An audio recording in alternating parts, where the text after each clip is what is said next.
Pig X, ideas in the swine industry worth sharing.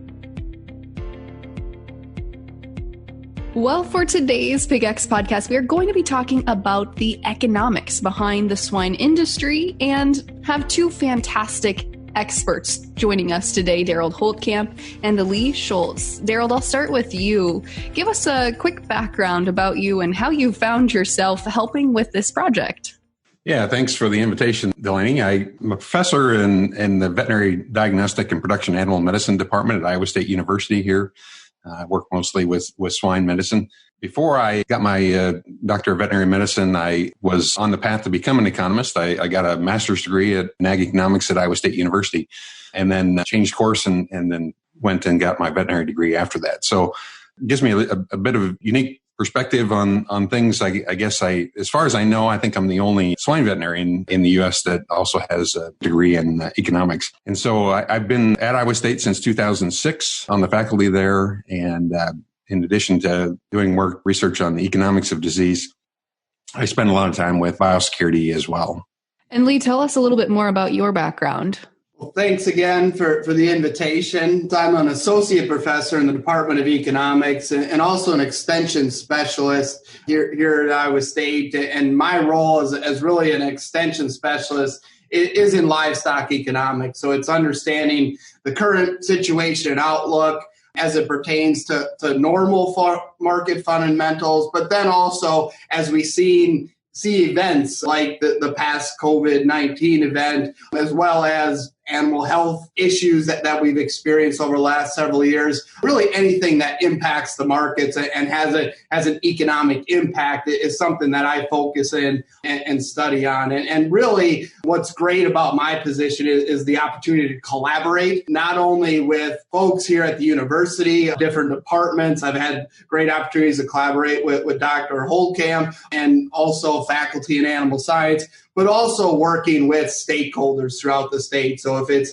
the Iowa Pork Producers Association or other industry partners, really helping bring that research and extension to the real world. And so when you guys look at the real world, as you put it there, Lee, how does the market determine the value of pork? Just a general overview, markets work in certain ways, but how, and specifically here in the lean hog markets, how is the value of a hog determined? I like to look at it as a derived demand. And so ultimately, what determines pork prices or prices of hogs, and if we see expansion or a contraction in an industry, is consumer demand.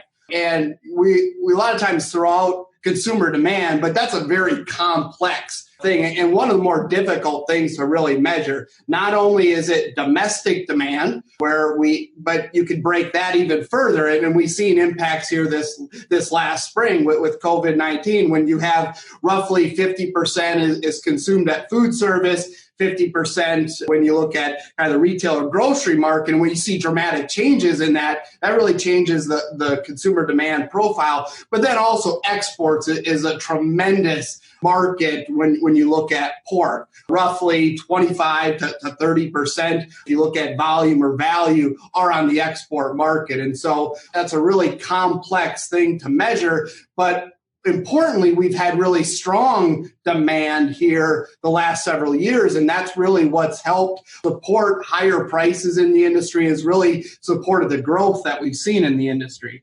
One of the questions you had written here was, what determines the value of a pig that dies?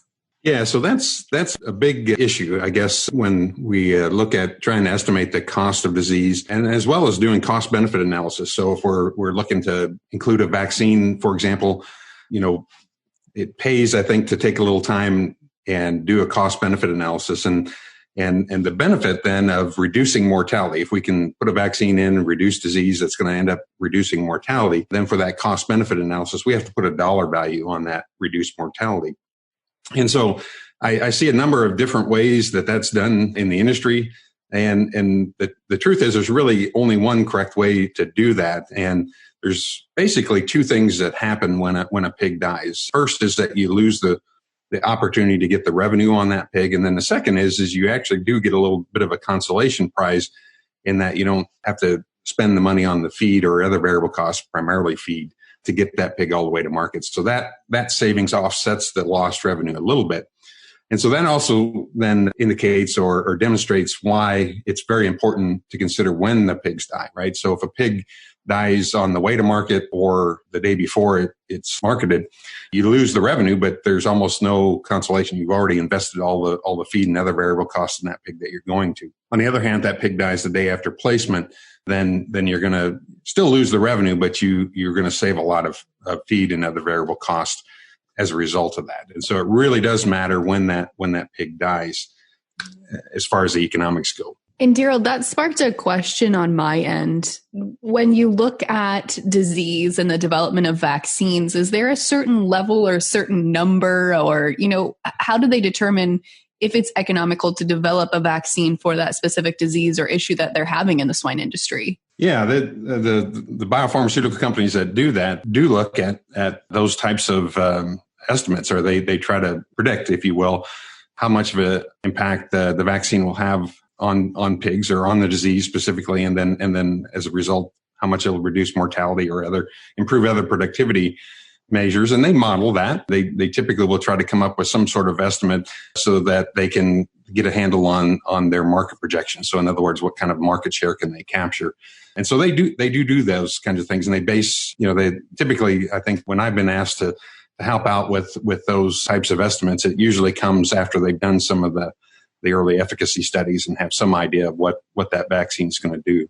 And so when you look at the total cost, and I want to throw in their total time invested in a pig, at the time it dies, does it represent the value of a pig that dies?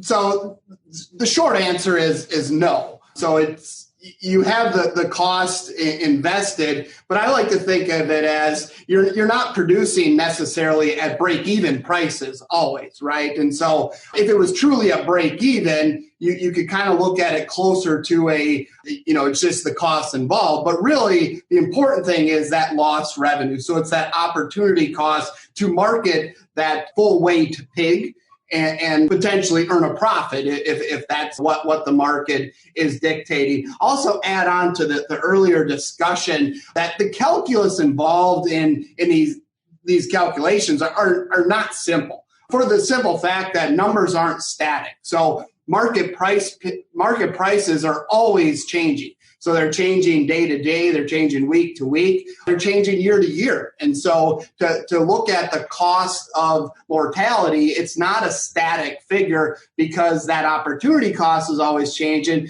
as well as that cost into that animal, or the consolation that I don't have to incur those additional costs. As Dr. Holtkamp said, those are changing as well, as we see corn and soybean meal and distillers grade prices changing all the time.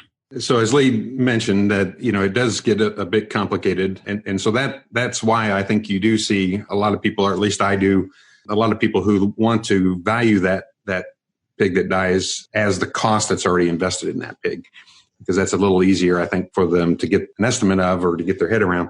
But the most important, I think, error that happens when you do that is that it completely ignores, as Lee said, the market price of the pig, right?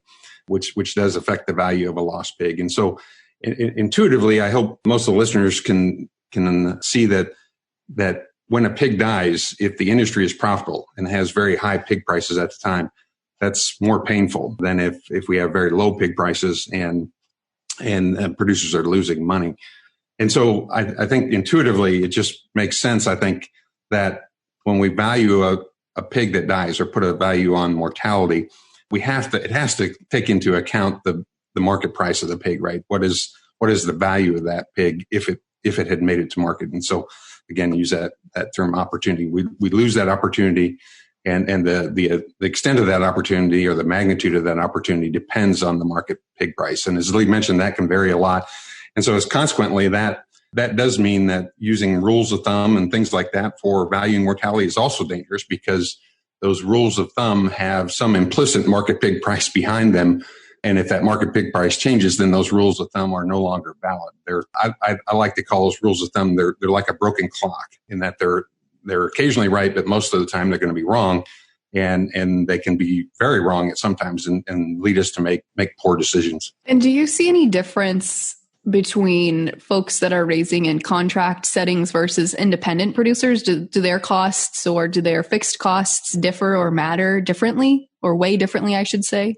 Well, yes, it does matter. You have to look at what their incentive is. And so somebody that's raising pigs under a contract is going to get paid on a typically a per pig space basis on an annual basis.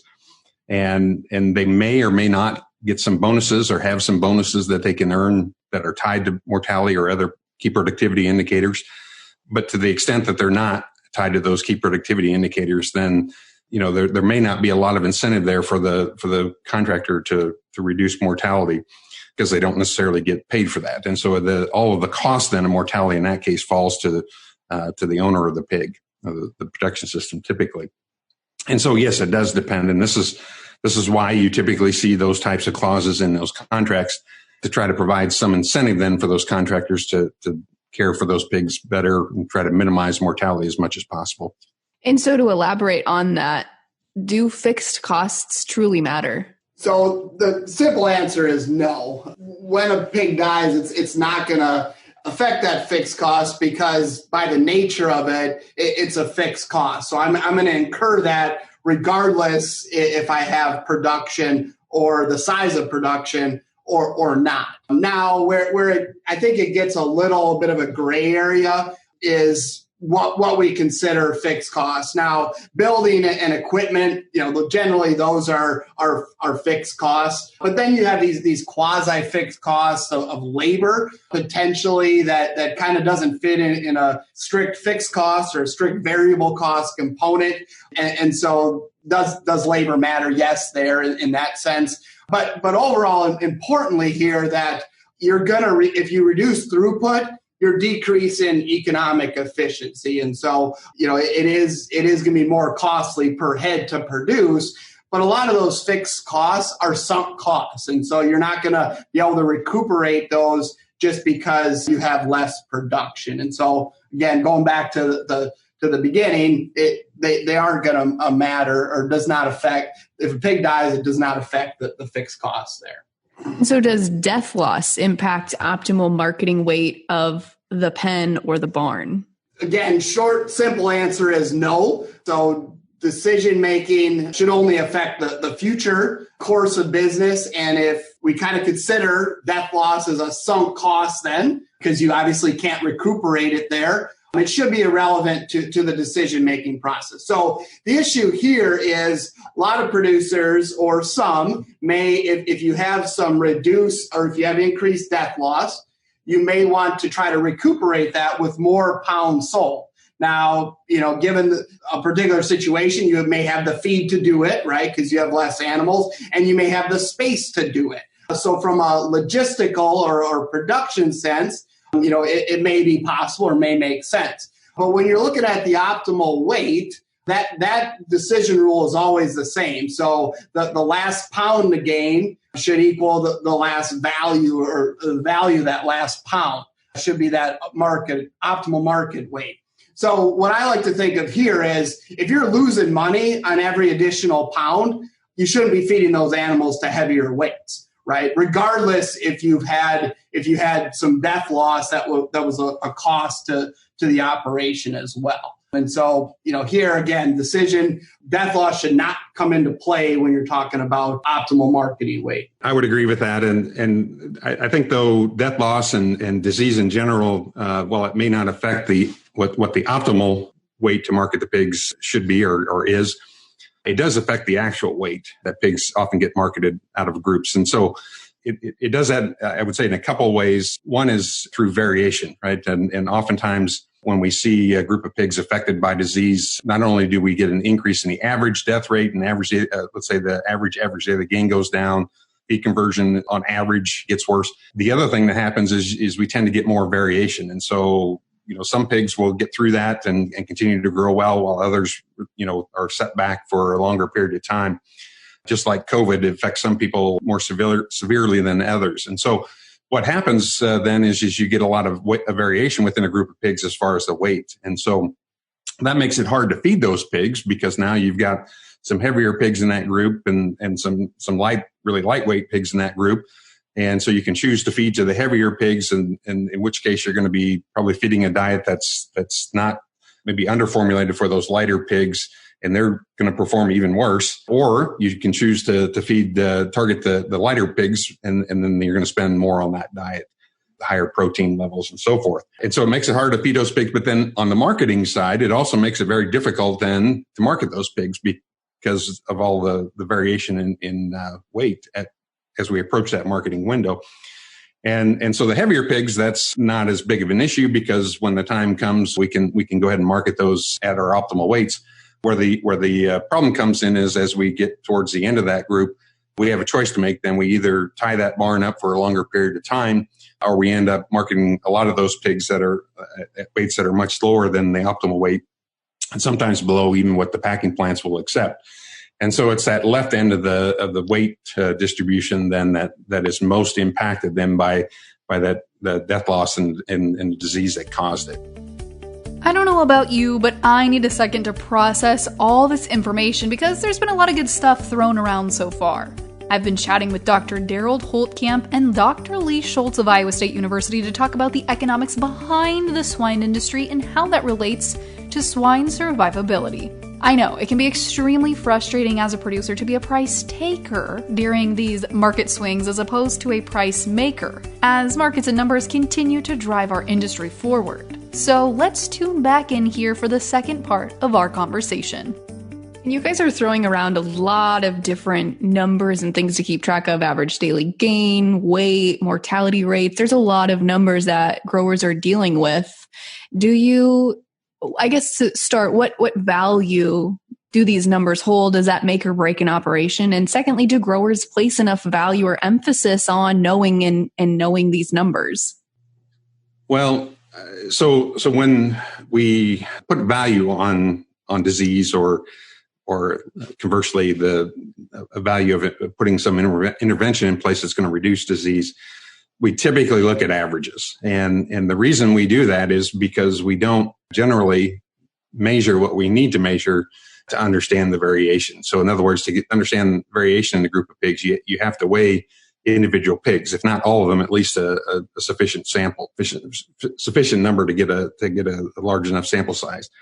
So we tend to focus on averages. And again, those averages are when you try to put a value then on changes in those averages, it becomes very complex. And so what I typically do is I rely on what I call production economic models. And those are just models built in spreadsheets that sort of have the mathematical relationships between, for example, average daily gain and revenue and cost, right? And so you can ultimately then determine the changes in those revenues and costs based on changes in the average daily gain. And so those typically, again, depend on what the current market pig prices are, what the current feed prices are. Those are probably the two big numbers, but they're sensitive to those prices, right? And so, again, the rules of thumb are a 1% decline in mortality is worth X per pig marketed, and those just don't work. I see those floating around in the industry, and I urge producers and veterinarians to just ignore those. So you really do have to have some sort of model, I guess, if you want to call it that, some sort of production economic model that helps you do that. So that's what I rely on. I haven't seen any better alternatives to that I haven't seen any better alternatives to that than. And the true value of those models, I think, is you can put in the point estimate like the average, but you can run a lot of what if scenarios. And I think when you're talking about modeling the impact of really anything, it's not getting that one true number, what you believe is the one true number. It's getting that sensitivity or the confidence interval in what that impact is. And so, there's the opportunity where if you have these models set up, you can easily change one price and it filters through the model because of all of those relationships and shows what potentially the difference could be. And so there you can use some conservative estimates for, what if hog prices are this low versus this high? You can look at the various impact, or even looking at all the production parameters too, like average daily gain, all those things. You can change those to see what those impacts potentially could be. And Derald, this question is directed towards you, but what are the main drivers of mortality? To answer that question, I like to point to the epidemiological triad, right? And that is a concept that the most swine veterinarians have had drilled into them from the early days of their veterinary education. And that is that you have these three factors working together. It's the pig itself, which, is in the case of infectious diseases is considered the host. You have the pig's environment, and then you have the pathogens themselves, right? The viruses or bacteria that are going to cause disease in the pig. And so you have all three of those factors. You can't just focus on the virus or the bacteria. You can't just focus on the pig. You can't just focus on the environment. All three of those matter. And so, the pig is a very resilient species. It can deal with a lot of adversity. You can chill a group of pigs. You can probably even have a feed outage now and then. Although that's probably not a good example. That one usually is pigs don't adapt very well to, but you can have these events. But when you see the real train wrecks is when you have both some pathogen challenge. So maybe you've got a group of pigs infected with PRRS virus. And then you have perhaps the pigs are overstocked, maybe as a poor management or maybe just general lack of management there. And then maybe you have a chilling event or an out of feed event. And it's those combinations then that all come together and lead to these train wrecks. And so, again, I think from an economic standpoint, it's not good, but it's not devastating when we have groups of pigs with, 5, 6, 7% wean to market mortality. But it's the really devastating though when you have those train wrecks where you have 20, 25% mortality there. And so, I think it's important then again to focus on all of those, focus on the pig. So that's maintaining immunity in that pig. Maybe that's through vaccination or through managing the sow farm in a way that minimizes the pathogen load or the disease pressure on that pig. You got to worry about the environment, right? The environment needs to be kept in a way that's not going to cause undue stress on the pig. So worry about the temperature, ventilation, gases, and so forth. Focus on that, and then finally the virus itself. Managing pig flows in a way to minimize again the pathogen. Presence of the pathogen or the disease pressure, biosecurity. If you have a group of pigs that's weaned that's negative for PRRS virus or PED virus, you don't want to keep it that way all the way through. And so that's an area that's just now starting to get more attention is biosecurity in the wean to market phase of production. And so you can't just focus on one thing or even when you have these train wrecks, you can't just go out and point your finger at one thing. It's that combination, that epidemiological triad there that you have to focus on to improve that. And so there's not a single driver to summarize that, Delaney, but you have to sort of look at all of those. I think in any attempts to sort of point the finger at single drivers is probably missing the big picture. And so then when you look at macroeconomics, does death loss affect supply and demand and prices? Short answer is yes. But this, I would say, is very disease specific. And also, it's not necessarily very easy all the time to distill out the individual impact of a disease versus all the other market fundamentals. Now, we do that in kind of ex post analysis, but again, that's very difficult. So let's take a couple of diseases, for example. We look at some endemic diseases like PRRS, for example. There, we know that impacts supply, right? As it increases death loss, we see an impact on supply, but that is not a really demand impacting disease. Like a disease where we would see foreign animal diseases where it'd be trade limiting, for example. And we know we would have consumers step away from that. So there's a fact where, yes, it reduces supply, but probably doesn't impact demand, but does have a potential impact on price. But the thing with PRRS is, it's been in the market for quite a long time. And so we don't really know the counterfactual if it was removed overnight. Now, it would be lower prices because you'd all of a sudden have greater supply on the marketplace. But there, it's a case where it's something that the market is dealing with. Yeah, so PED is a good example. In 2013, when PED virus was introduced into the U.S., that morning when that was announced. I remember it was on a Friday. I don't remember the exact date, but I was watching the CME lean hog contract very closely that morning. And immediately, actually it happened before it was officially announced. It turns out that there was a rumor that started from an unknown source that morning.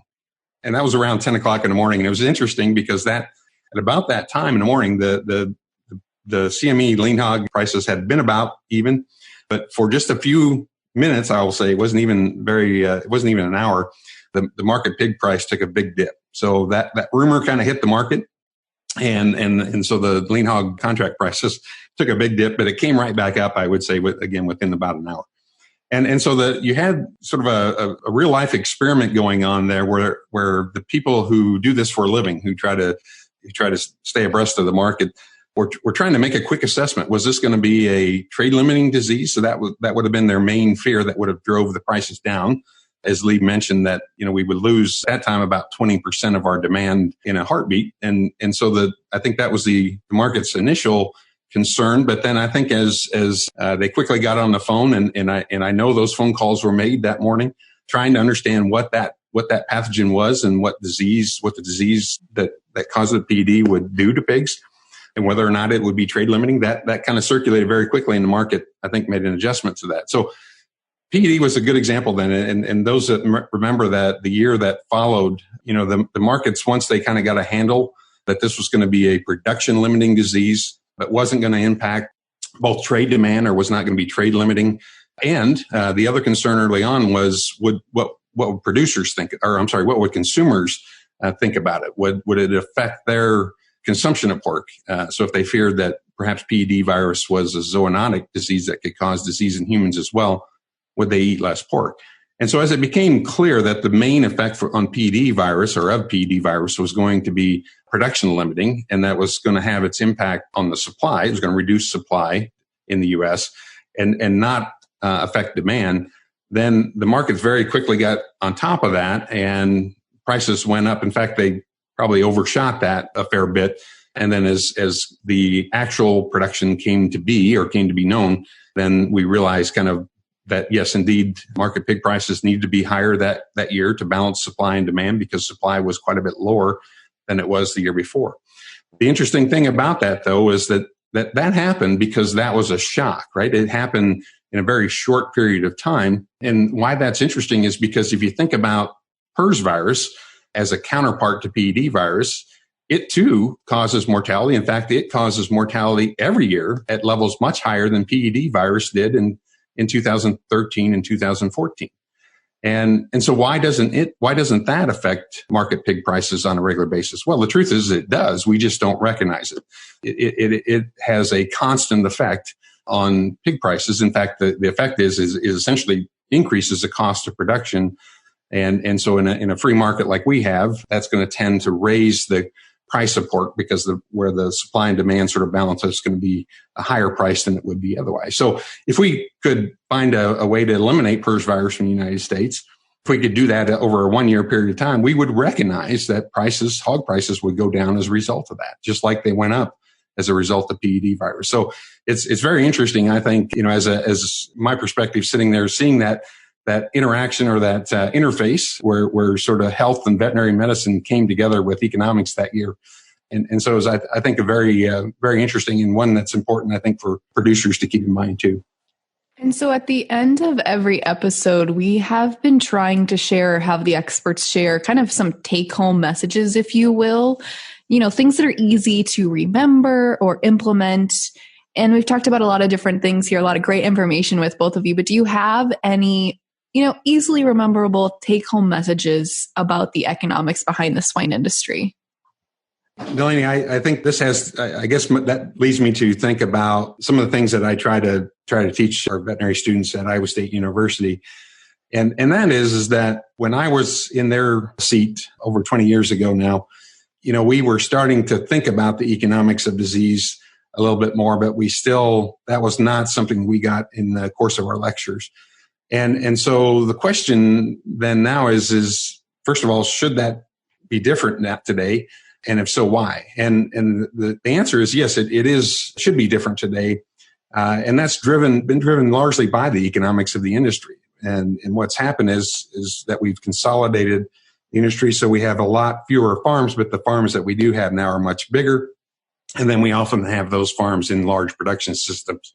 And so decisions we made in, let's say, 30 years ago about whether or not to implement a vaccine or to include antimicrobials or whatever that animal health intervention was, oftentimes the stakes were not near as high. So we may have affected a few thousand pigs, but today, many of those same decisions about choice of a vaccine or whether to use a vaccine can affect millions of pigs a year. So, I guess what that does then is it puts a lot of pressure, I guess, on trying to get a handle on what the economic impact of disease is today, and then what that savings will be if we can reduce the impact of the disease or reduce the impact of mortality.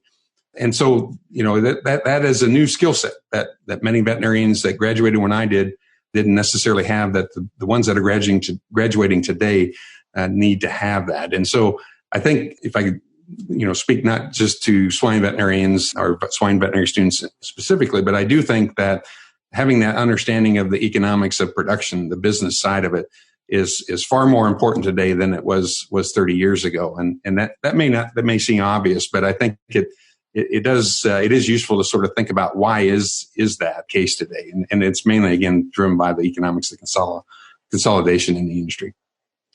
So I think it's really important to appreciate the economic forces drive that impacted an individual operation, or we can even aggregate that up to the industry. So, the phrase that, I like to use here is, you don't throw the baby out with the bathwater. And so the, operations or the industries are going to be challenged by animal health impacts, by droughts, by a lot of different shocks to the marketplace, right? And I think operations really have evolved over time, have really become very efficient. So when we're talking about making changes to, reduce the impacts of animal disease and to improve survivability, it's really just changes on the margin, right? It's not wholesale large changes. I think it a lot of times can be just some small tweaks, because those operations are already set up to be very, very efficient and very, resilient a lot of times. And so I think it's, important that we develop this careful balance between kind of efficiency that we have a lot of times in normal times. 1% of the time, or however we measure that, we're going to see some disruptions. And so how do we make an operation or an industry at large maybe a little bit more resilient? And I think a lot of times it is just small tweaks and isn't necessarily wholesale changes. And so I think a lot of times there may be calls for change after a major disruption, like a large animal disease outbreak. But once we kind of work through the calculus of that, I think it shows a lot of times the industry has responded very well, and that just going forward, we learn from that situation and build a little bit more resiliency into the system. Economics and the swine industry don't necessarily sound like they go together, but they go hand in hand. Markets can impact the swine industry just as occurrences in the swine industry can affect market moves. It's like the domino effect. You don't always know what will happen next. But if you're wanting to know what happens on the next PigX podcast, be sure to subscribe on whatever device you're listening to this episode on. I'm Delaney Howell, and this has been the PigX Podcast. PigX is a national podcast hosted by the Pig Livability Project partners at Iowa State University, Kansas State University, and Purdue, and supported by the Iowa Pork Industry Center. For more information on the project, head to www.piglivability.org, or to inquire directly with questions regarding the project, email ipic@iastate.edu. PigX. Ideas in the swine industry worth sharing.